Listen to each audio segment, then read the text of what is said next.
Vamos a continuar con la patología tiroidea, que es la glándula que más conoce la gente y la glándula que más le da miedo tener a los pacientes, ¿no? En las consultas. ¿Tengo tiroides, doctor? Y le digo, sí, todos tenemos. Yo también tengo tiroides, señora. ¿Usted, doctor, tiene tiroides? Sí, yo también tengo tiroides, señora, porque es un órgano como el corazón, ¿no?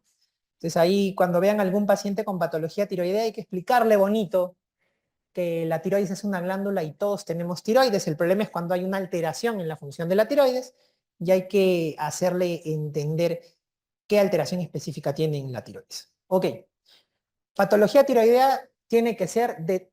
Las bases en endocrinología es como el tema que cada vez está ganando más terreno, por eso hemos empezado con eso.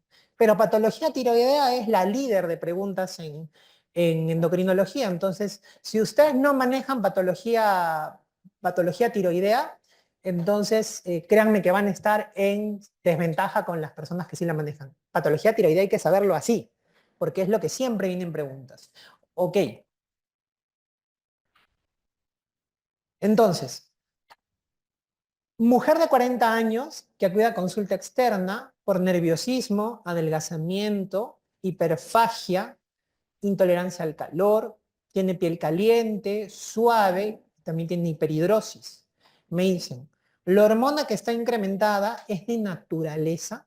Entonces, miren, si yo veo toda la clínica, nerviosismo, adelgazada, hiperfagia, mucho calor, piel caliente, sudando demasiado, es una paciente que tú la ves y la paciente está acelerada. Entonces, esto de aquí, estas características de este paciente, configuran a lo que nosotros llamamos en Villamedi como el paciente robot, o sea, el paciente característico de la tirotoxicosis y del hipertiroidismo. Entonces ahí viene la pregunta. ¿Qué cosa es tirotoxicosis y qué cosa es hipertiroidismo? Esto no es tanto de pregunta de examen, pero sí conocimiento médico, que les pueden preguntar y les puede dar un plus cuando hacemos la diferencia y también para entender un poco la etiología. La tirotoxicosis va a ser el conjunto de signos y síntomas, ¿ya? La clínica, de forma resumida, que se produce por el aumento de la acción de las hormonas tiroideas, o sea, T4 y T3. Mucha hormona tiroidea actúa sobre sus receptores, va a acelerar toda la persona y todo ese conjunto de signos y síntomas, eso es una tirotoxicosis. Venga de donde vengan esas hormonas tiroideas, de donde sea que el paciente las toma, que su tiroides la produce o que otro órgano la produce, que ya vamos a ver ahí, nos miran, ¿qué? ¿Otro órgano puede producir hormonas tiroideas? Sí, ahorita lo vamos a ver. Entonces, el hipertiroidismo, en cambio, ya el hipertiroidismo, en cambio, es cuando el incremento de la T4 y de la T3 se debe, pero a acción o por acción de la misma tiroides. Ejemplo, si yo tengo mi tiroides que está grande porque tiene un nódulo y ese nódulo en la tiroides, en mi tiroides, produce mucha hormona tiroidea y me da toda esta sintomatología que está aquí en el caso clínico, yo tengo hipertiroidismo porque mi tiroides está produciendo el exceso de hormonas tiroideas. Si mi hermana que tiene sobrepeso se va a un centro para bajar de peso y le dan una pastillita milagrosa y esa pastillita milagrosa tiene hormonas tiroideas y ella empieza con los mismos síntomas que yo, ella no tiene hipertiroidismo, ella tiene tirotoxicosis, porque no es su tiroides la que está produciendo el exceso de hormonas tiroideas, sino que es otro agente, en este caso exógeno. ¿Ya? Esa es la diferencia entre uno y otro. Ok, el paciente robot de estas patologías usualmente va a ser una mujer. Es lo usual. Esto no significa que los varones no puedan tener hipertiroidismo. De hecho, es más severo en el hipertiroidismo en los varones. Pero es más frecuente en las mujeres, así que te van a poner mujeres. ¿Ok? Todo acelerado. Pérdida de peso con aumento de apetito, muy característico. Palpitaciones, o también a lo mejor no te dicen palpitaciones, pero hay taquicardia, te ponen la frecuencia cardíaca más de 100. Intolerancia al calor, A veces no te dicen intolerancia al calor, pero te dicen sudoración profusa, hiperhidrosis, piel caliente, suave, como está aquí en el caso clínico, ¿no? Ansiedad o nerviosismo. A veces no te ponen ansiedad, nerviosismo, pero te pueden poner insomnio, por ejemplo. Temblor. Acuérdate que el temblor en el hipertiroidismo es un temblor fino y distal, o sea, al final, hacia los dedos, en la parte final, a veces ni se nota muy bien. Aumento de los reflejos osteotendinosos, ¿no? Hiperdefecación, el intestino está trabajando de forma más rápida, y también puede haber debilidad. Entonces, los pacientes tienen más debilidad muscular proximal, tienen dificultad para subir escaleras, para bajar cajas, ¿no? Algo muy similar a lo que sucede en las miositis en reumatología. Ahora, a ver, si se acuerdan lo que les dije en básicas. ¿De dónde derivaban las hormonas tiroideas T4 y T3? ¿De quién? De la tirosina. ¿Qué cosa es la tirosina?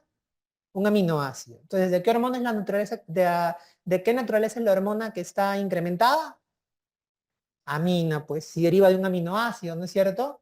De la tirosina. De la tirosina. Recuerda, ¿por qué es T4, T3? Se refiere a la iodación que tiene la tirosina.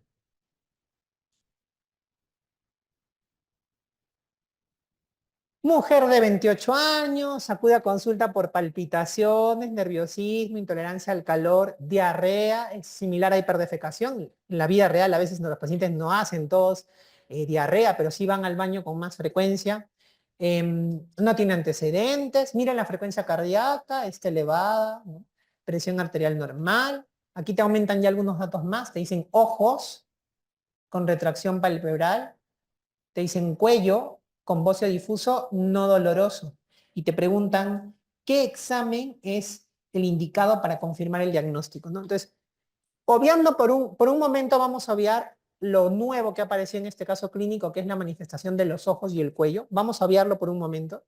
Si yo veo todo lo anterior, tú me dices, doctor, ese es el robot de una tirotoxicosis, un hipertiroidismo. Sí, perfecto.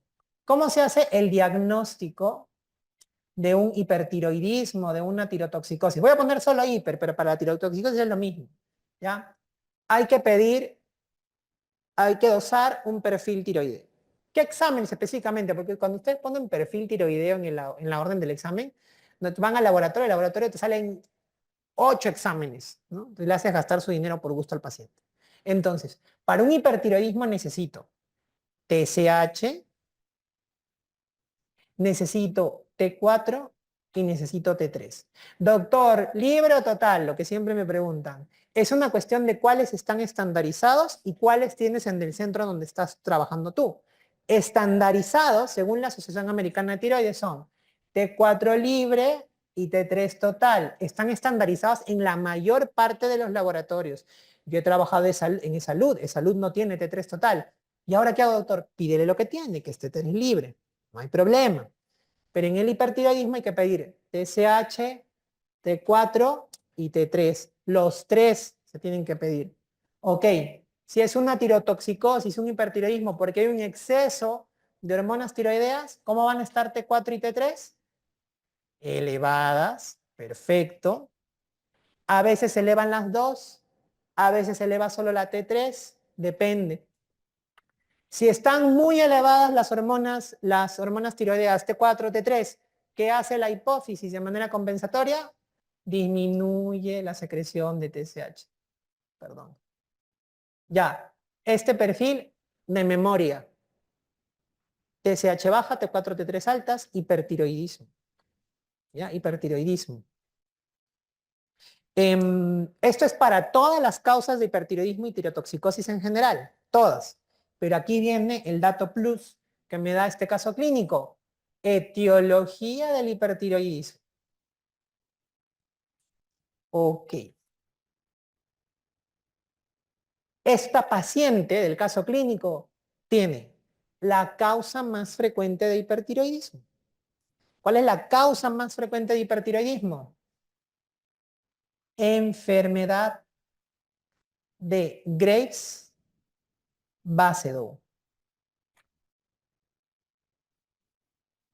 Es una enfermedad de naturaleza autoinmune. Ahí. Si es una enfermedad de naturaleza autoinmune, entonces tiene que haber un anticuerpo. ¿Cuál es el anticuerpo en la enfermedad de Graves-Basedow? TSI. ¿Qué cosa es el TSI? Es la inmunoglobulina o el anticuerpo estimulante del receptor de TSH. Porque yo siempre les hago la pregunta, ¿no? Oye, pero si hay anticuerpos en la enfermedad de Graves-Basedow, los anticuerpos atacan alguna parte del cuerpo, ¿no? Les digo a mis alumnos, por ejemplo, prueba, me dicen, sí. Entonces, ¿no se debería destruir la tiroides? Y se quedan pensando así. Claro, porque no son anticuerpos que van a destruir a la glándula tiroidea, sino que se van a ir al receptor de TSH, se van a pegar y van a tener o van a asemejar la función de la TSH, que es estimular la tiroides. Entonces, como se pegan ahí, constantemente están produciéndose hormonas tiroideas. Es un anticuerpo estimulante del receptor de TSH.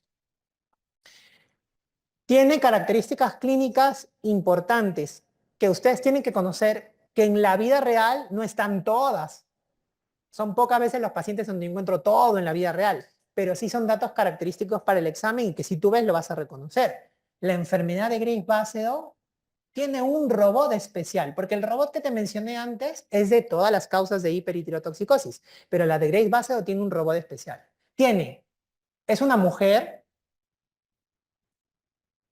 ¿ya? Es una mujer joven, entre 20 y 40 años. Ojo que puede haber en otra edad también, pero usualmente en los exámenes te van a poner eso.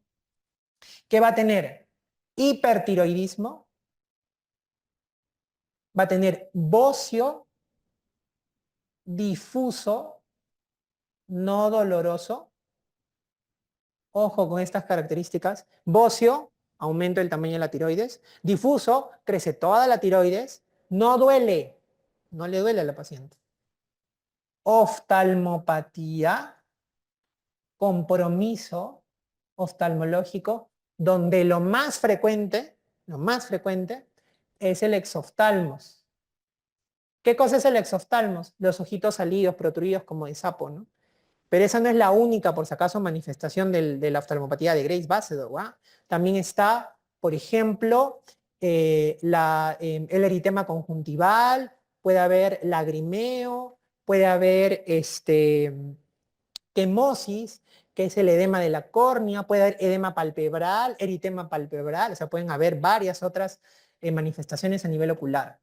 Y puede haber dermopatía, o sea, afectación de la dermis, que es el famoso mixedema pretibial, que es un edema duro que se localiza específicamente en la región pretibial, es un edema eritematoso, tú lo ves, es medio rojo, y que se presenta característicamente en el Graves. Estas de aquí son las características del paciente robot de una enfermedad de Graves-Basedow. Como les decía, en la práctica, en la vida real, no vas a ver hiper, bocio difuso, oftalmopatía, dermopatía. No. A veces ves hiper con bocio difuso, hiper con oftalmopatía, con un bocio más o menos. A veces la dermopatía es mucho más extraña. Entonces, no los ves todas, las cuatro componentes no, pero sí, en un caso clínico para un examen, lo vas a sacar. Y aquí está el dato característico. Te dicen ojos, retracción palpebral, no te hablan exactamente del exoftalmos, pero sí la retracción palpebral, cuello, bocio difuso no doloroso. Entonces ya sumas nomás, ¿no? Mujer de 28 años, hipertiroidea, afectación ocular, cuello con bocio difuso no doloroso. Entonces, ¿cuál es el diagnóstico clínico de esta paciente? Enfermedad de Graves-Basedow. No es cualquier hiper, es una enfermedad de Graves-Basedow, ¿no? Doctor, ¿existen otras causas de hipertiroidismo y tirotoxicosis? Sí, sí existen otras causas. Por ejemplo, aquí algunas que te puedan poner, ¿no? Otras, como para que conozcas así algún dato así puntual y específico de otras causas. ¿Ya? Bocio multinodular y adenoma tóxico, que se conoce como la famosa enfermedad de Plummer, ¿no? ¿Qué cosa es? Uno, que sería un adenoma tóxico, o varios, que sería un bocio multinolar tóxico, nódulos que producen en exceso hormonas tiroideas. No es toda la tiroides, es solamente uno o más nódulos, ¿no? Suele ser patología de pacientes, de mujeres también usualmente, pero mayores, más de 50 años, provenientes de zonas yododeficientes, ¿no? Por ejemplo, de la sierra de nuestro país, ahí encontramos este tipo de patologías, son nódulos hiperfuncionantes. Luego, lo que les decía, el caso clínico que les puse de suposición de mi hermana que se iba a un lugar para bajar de peso y demás. Espero que mi hermana no vea este video. Tirotoxicosis facticia se llama eso. ¿Qué cosa es la tirotoxicosis facticia? La tirotoxicosis facticia es cuando la tirotoxicosis se produce por la ingesta de hormonas tiroideas. Y aquí yo te voy a dar dos datos que te pueden poner en el caso clínico y que también lo puedes ver en la vida real. Es la mujer que quiere bajar de peso, ese es el dato, desea bajar de peso y está en tratamiento porque desea bajar de peso con una pastilla que no sabe. Esa es la clave para la tirotoxicosis facticia. Y lo otro, que vendría a ser más como una tirotoxicosis iatrogénica, que vendría a ser el paciente que tiene hipotiroidismo, pero con una dosis excesiva de levotiroxina. En esos casos, sería una tirotoxicosis producida por el consumo exógeno de hormona tiroidea. Otro que ha venido en pregunta, estruma ovari. ¿Saben qué es el estruma ovari? Es un teratoma, ¿no es cierto? Es un teratoma de ovario. Acuérdense que un teratoma tiene diversos tejidos, ¿no? Tiene pelo, uñas, dientes, etc. Hay algunos teratomas que tienen tejido tiroideo. Y ese tejido tiroideo produce hormonas tiroideas y hace que tenga toda la clínica por el exceso de hormonas tiroideas. El estruma ovari es una forma de hipertiroidismo o de tirotoxicosis.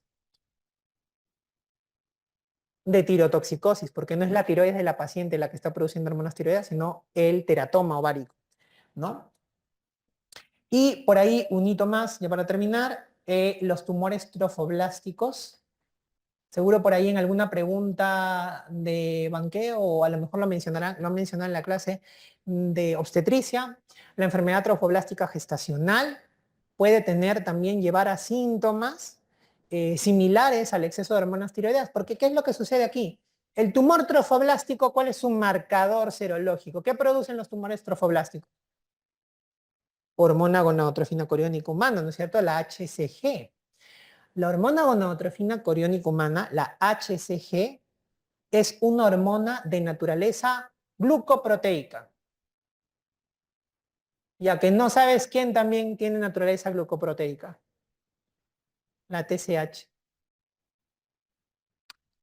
Las dos comparten una cadena, que es la cadena alfa, pero la cadena que es específica de cada una sí es la beta. Por eso cuando quieres saber si una mujer está embarazada pones beta HCG, porque es específico de esa hormona.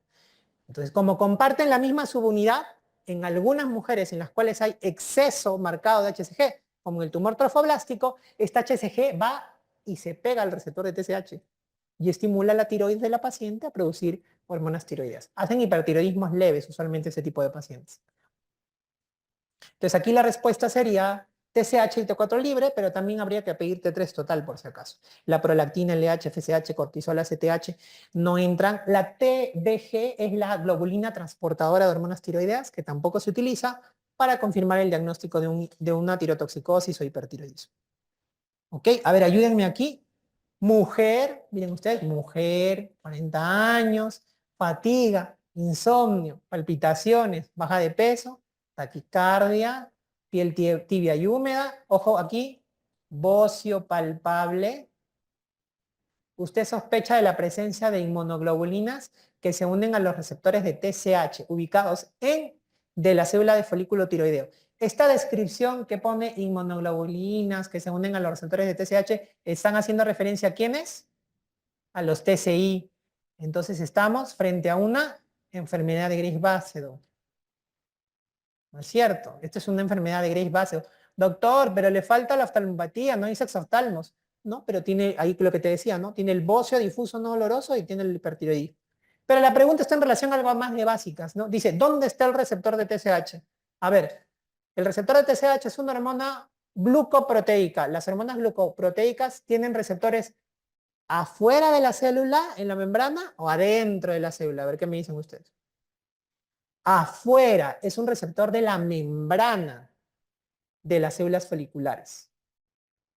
Acuérdense que las únicas que tienen receptores intracelulares son las hormonas esteroideas de naturaleza lipídica, como por ejemplo el cortisol, la aldosterona, las hormonas sexuales, y en receptores nucleares las hormonas tiroideas, o sea, T4 y T3. Ok, pero de la TSH está en la membrana basal. Ok. Los TSI, ya lo vimos, son anticuerpos que estimulan al receptor de TSH en la enfermedad de Graves-Bessel, ¿cierto? Adenoma tóxico, este de aquí, adenoma tóxico y enfermedad de Plummer, básicamente hacen referencia a lo mismo, que son nódulos autónomos. Bocio endémico es por el déficit de yodo, ya lo vamos a ver luego cuando vemos hipo. Y la enfermedad de Dequervain hace referencia a la tiroiditis de Dequervain, que es una tiroiditis de tipo viral, que ya lo vamos a ver a continuación. Ok. De las siguientes alternativas, marque cuál es el antitiroideo más comúnmente utilizado. Entonces, aquí ya vamos entrando al terreno del tratamiento porque nos hablan de antitiroideos, o sea, algo que va, un medicamento que actúa contra la tiroides. Entonces, en el tratamiento del en el tratamiento del hipertiroidismo, yo tengo cuatro pilares, cuatro pilares importantes. Primero voy a tener beta bloqueadores, beta bloqueadores. ¿Ya? Voy a tener dos principalmente, propranolol y atenolol. Voy a tener luego los antitiroideos.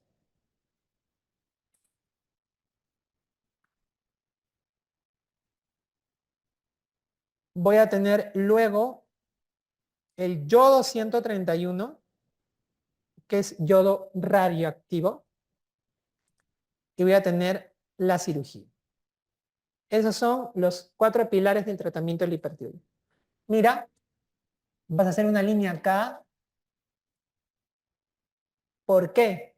Porque es el primero, que es los betabloqueadores, no controlan la producción de hormonas tiroideas. Lo único que hacen los betabloqueadores, su única función, lo único que hacen es solo controlan los síntomas adrenérgicos que hay en el hipertiroidismo. Las hormonas tiroideas aumentan la sensibilidad a las catecolaminas. Si yo tengo un hipertiroidismo, hay mayor sensibilidad a las catecolaminas, o sea, a la adrenalina, a la noradrenalina. ¿Cuáles son los síntomas adrenérgicos? Van a ser el temblor, las palpitaciones y la ansiedad o el nerviosismo. Solamente controlan eso, que son los síntomas que también al inicio, uno de los síntomas que más le molestan al paciente al inicio de la enfermedad, ¿no? Está totalmente nervioso, le tiembla todo el cuerpo, las palpitaciones que no le dejan hacer nada. Entonces, los betabloqueadores, básicamente su única función es controlar ello, no tienen nada que ver con la secreción de hormonas tiroideas. Terminan siendo como un tratamiento sintomático, coadyuvante, en el caso del hipertiroidismo. Los otros tres sí controlan la producción de hormonas tiroideas. Tenemos los antitiroideos, que los antitiroideos lo que hacen es inhiben a una enzima, a la enzima clave e importante en la síntesis de hormonas tiroideas. ¿Cuál es la enzima clave e importante en la síntesis de hormonas tiroideas? La TPO, peroxidasa tiroidea. La peroxidasa tiroidea es la enzima clave en la síntesis de hormonas tiroideas. Los antitiroideos la inhiben. Tenemos dos antitiroideos principalmente. El metimazol no metamizol como el Aedes, sino metimazol, que en nuestro país no tenemos metimazol propiamente, pero tenemos tiamazol, lo voy a poner acá debajito, tiamazol. Y el otro que vamos a tener es el PTU. ¿Qué es PTU? Propiltiouracilo. Esos son los dos antitiroideos que nosotros vamos a tener. En relación a la pregunta, ¿cuál de estos dos que he mencionado, el metimazol, tiamazol o el propiltiuracilo, es el más utilizado? ¿Cuál creen que es? El metimazol.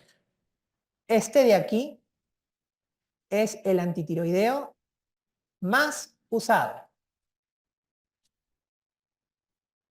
Sin embargo, el propiltiuracilo le saca ventaja y es de elección en dos condiciones que te las debes de saber. Primero, en el primer trimestre de la gestación. En el primer trimestre de la gestación no se puede dar metimazol porque el metimazol es embriotóxico, ¿no? Produce aplasia cutis, atresia de coanas. No es tan frecuente la producción de estas malformaciones, pero sí las puede producir. Entonces, por eso no se utiliza en el primer trimestre de la gestación. Se prefiere propiltiouracilo. Y la segunda condición en la cual es de elección el propiltiouracilo es en la tormenta tiroidea. Ya vamos a hablar un poco más acerca de la tormenta tiroidea, pero la tormenta tiroidea es un hipertiroidismo severo, con compromiso multisistémico. Es el hipertiroidismo en su máxima expresión. Ahí se prefiere propiltiuracilo. De hecho, aquí también aprovecho para decirles que en la tormenta tiroidea el betabloqueador de elección es el propanolol. Ese también es de elección en la tormenta tiroidea. ¿Y por qué se utiliza o se prefiere utilizar propranolol y propiltiuracilo por sobre sus otros pares? Porque estos dos, aparte del efecto que ya tienen, que les he mencionado, tienen un efecto plus. Estos dos inhiben la conversión periférica de T4 a T3. ¿Se acuerdan ustedes que en la parte de fisiología les dije, ¿no? La T4 se tiene que convertir a T3 en la periferia por las desiodinasas o desyodasas. El propiltiuracilo y propanolol inhiben la acción de esas desiodinasas o deyodasas. Entonces se convierte en menos AT3, entonces tenemos menos hormona biológicamente activa. Por eso son de elección en una condición de riesgo como, como es la tormenta tiroidea, ¿no? El yodo 131 es yodo radioactivo, ablaciona la tiroides, quema la tiroides. El yodo 131 usualmente se suele utilizar o es, digamos, el tratamiento que se va a indicar en aquellos pacientes que, por ejemplo, tienen intolerancia o falla a los antitiroideos.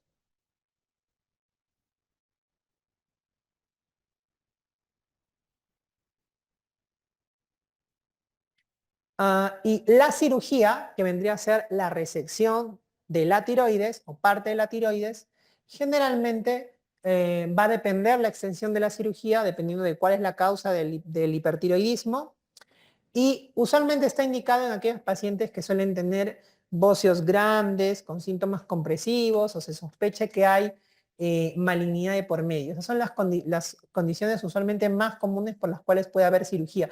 Pero es como la última opción dentro del manejo del hipertiroidismo. Vamos a hablar un poquito luego acerca de ellas. Entonces, eso es lo que ustedes tienen que saber, así en líneas generales, en el tratamiento del hipertiroidismo. Ahora, me dicen, el principal daño hepático que puede ser ocasionado por este medicamento es de tipo colestasis, ¿no? Bueno, es una pregunta más de farmacología, pero como tenía que ver con el tema, la hemos traído a colación. Si ustedes se dan cuenta, el único medicamento que puedo hablar ahorita en la parte de tiroides sería el metimazol, ¿no es cierto? Los otros no los estamos mencionando aquí. Entonces, dentro de los efectos adversos de los antitiroideos, dentro de los efectos adversos de los antitiroideos, deben recordar ustedes algunos específicamente. Agranulocitosis. ¿Qué significa agranulocitosis? Que disminuyen los niveles de granulocitos, de neutrófilos, ¿no? Hay neutropenias marcadas. Esto es el efecto adverso más severo de los antitiroideos. Una forma de reconocer una agranulocitosis en un paciente que ha iniciado tratamiento con antitiroideos es mencionar al paciente, señor, si usted tiene, por ejemplo, o señora, o señorita, si usted tiene fiebre asociado a dolor faríngeo, es una forma de presentación muy usual en la granulocitosis por antitiroideos. Claro, obviamente el paciente tiene el antecedente de que ha iniciado tratamiento con los antitiroideos, hace fiebre, hace dolor faríngeo, es muy sugestivo de que pueda haber agranulocitosis. No es sine qua non, ¿no? Pero es muy sugestivo. Entonces yo le digo a mis pacientes, ¿no? Si haces fiebre, dolor faríngeo, entonces es importante que te hagas un hemograma para ver cómo están tus neutrófilos, ¿no? El otro efecto adverso que pueden tener los antitiroideos, aparte de la granulocitosis, es el compromiso hepático. Y dentro del compromiso hepático se distinguen las dos. Se distinguen el compromiso que hace el PTU y el compromiso que hace el metimazol. Porque es diferente. El metimazol es más de tipo colestasis, como hemos visto en la pregunta, y el PTU es más de tipo hepatocelular, ¿no? Entonces ahí ya se recordarán un poco de cómo es los perfiles en gastroenterología, ¿no? En hepatocelular, ¿quiénes suben? Las transaminasas.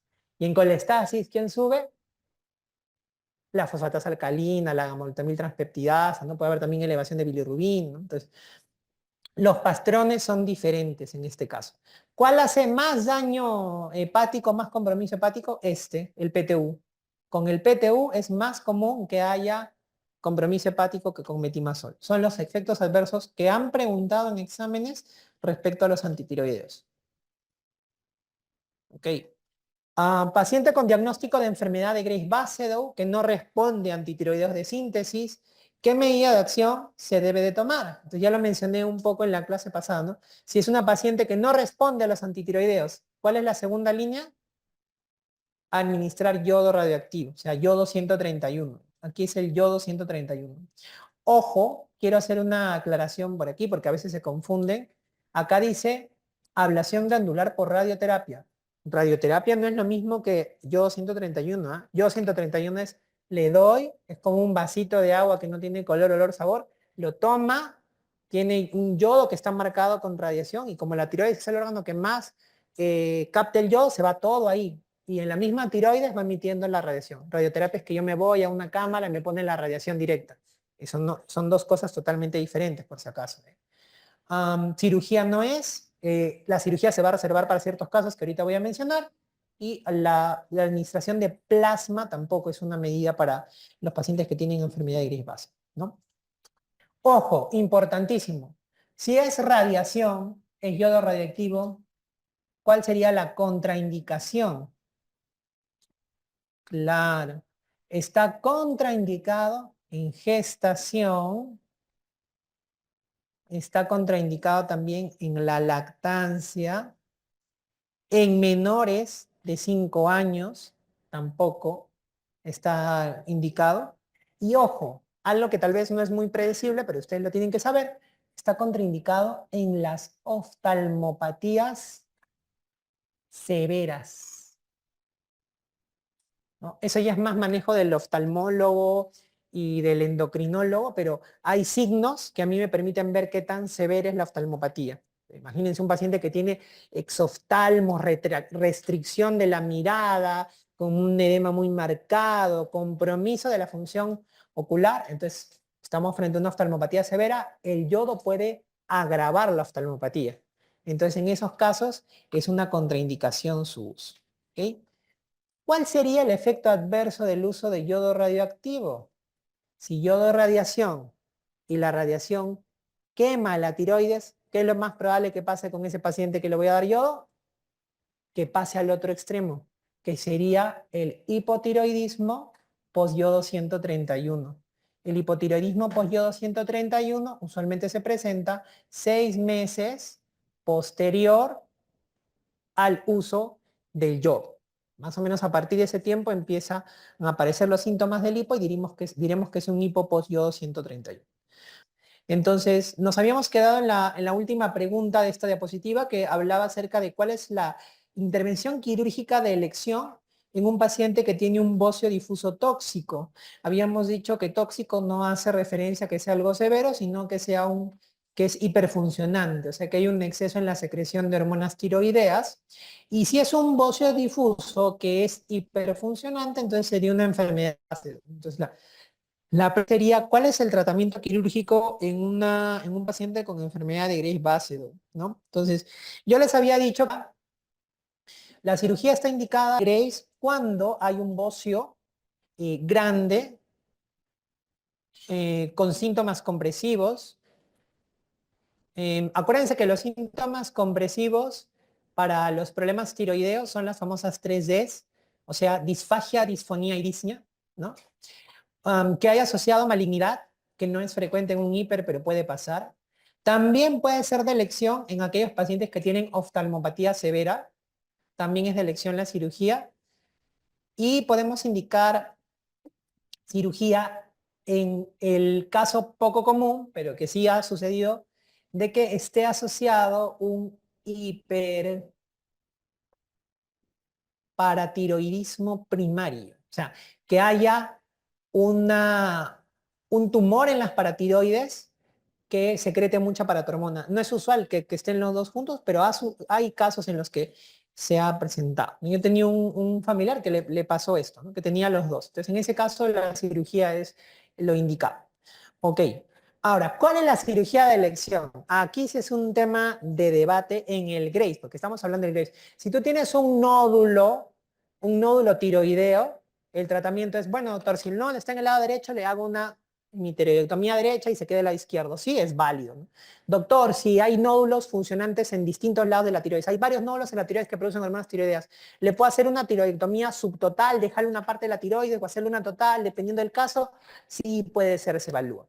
En el caso del Graves, ¿qué nos dicen? El caso del Graves, la literatura antigua nos dice, si el paciente tiene una enfermedad de Graves que no es severa, no tiene síntomas muy marcados, podría intentarse hacer una tiroidectomía subtotal bilateral, o sea, dejar un poquito de tiroides, y eso podría controlar la enfermedad. En la actualidad lo que vemos es que es mucho más efectivo hacer una tiroidectomía total en la mayor parte de pacientes que tienen enfermedad de Graves-Basedow. Entonces, si ustedes revisan literatura antigua, van a encontrar que la tiroidectomía subtotal bilateral es una opción para ellos en algunos pacientes. Ellos reservan la total para los casos severos de enfermedad de Graves-Basedow. Pero en la actualidad, en la práctica clínica, pues con mucha más probabilidad, si viene un paciente con hipertiroidismo, Graves, y me dice que tiene que una tiroidectomía total. Porque las indicaciones de cirugía me obligan a hacer tiroidectomía. En el 2017, como no es algo severo, ojo, en el 2017 es tiroidectomía subtotal bilateral. En el 2017. 8 años después, la respuesta es tiroidectomía total. ¿Ok? Que quede claro esta parte. La CONAREM, un año después o 2 años después, frente a toda esta controversia, que sí, que es antiguo y ahora no es así y demás, al siguiente año saca la misma pregunta, pero al final pone severo. Entonces ahí ya como que, ya sí, tiene que ser total. Entonces ahí ya marca la pauta para que sea total. Ok. Gestante de 10 semanas sin antecedentes patológicos.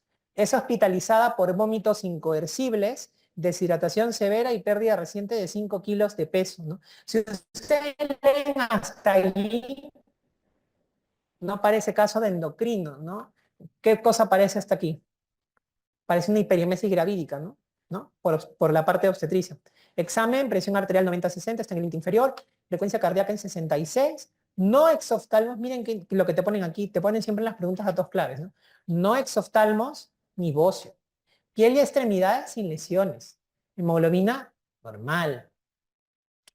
T4 libre y TSH disminuida. Entonces tú ves esta última parte y tú dices, no, a ver, voy a hacer aquí al costadito mi pregunta y dices, TSH baja con T4 libre alta. Ah, no, el doctor Liviak me dijo que eso es un hipertiroidismo. Esto es una enfermedad de Graves-Basedow. ¿Cuál es la primera línea de acción de la enfermedad de Graves-Basedow? El metimazol. Pero como está, perdón, es los antitiroideos. Pero como está en el primer trimestre de la gestación, voy a darle propiltiuracilo. Porque en el caso clínico, tú tienes que buscar datos que te orienten a poder hacer un caso clínico, un diagnóstico, perdón, adecuado. Esta paciente tiene algún síntoma de hipertiroidismo. A ver, ¿dónde está que diga que tiene eh, palpitaciones, sudoración excesiva, que hay hiperdefecación, que haya temblor de manos, que haya nerviosismo? No. ¿Hay bocio? No. ¿Hay oftalmopatía? No. Doctor, pero se ha bajado 5 kilos de peso, pero arriba te dice que está vomitando de manera incoercible y eso parece más una hiperemesis gravídica.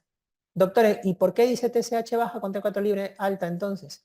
Ok, aquí entra el diagnóstico diferencial del hipertiroidismo slash tirotoxicosis en la gestación. En la gestación, tú tienes que distinguir dos cuadros. Uno, el hipertiroidismo gestacional transitorio.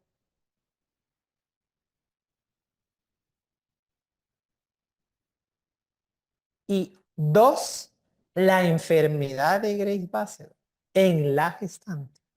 Ok, hipertiroidismo gestacional transitorio está asociado a hiperemesis gravídica o está asociado también a embarazo múltiple. En estas dos condiciones, lo que yo voy a encontrar es que hay un aumento de la hormona gonadotrofina coriónica. Y como les explicaba en la enfermedad trofoblástica gestacional, ¿no? Van hacia el receptor de TSH, se unen, estimulan a la tiroides, se secreta hormona tiroidea T4, se eleva la T4 y la TSH disminuye de forma compensatoria. Este estímulo que se produce por la beta-HCG, por la HCG, perdón, es mínimo, no es tan potente.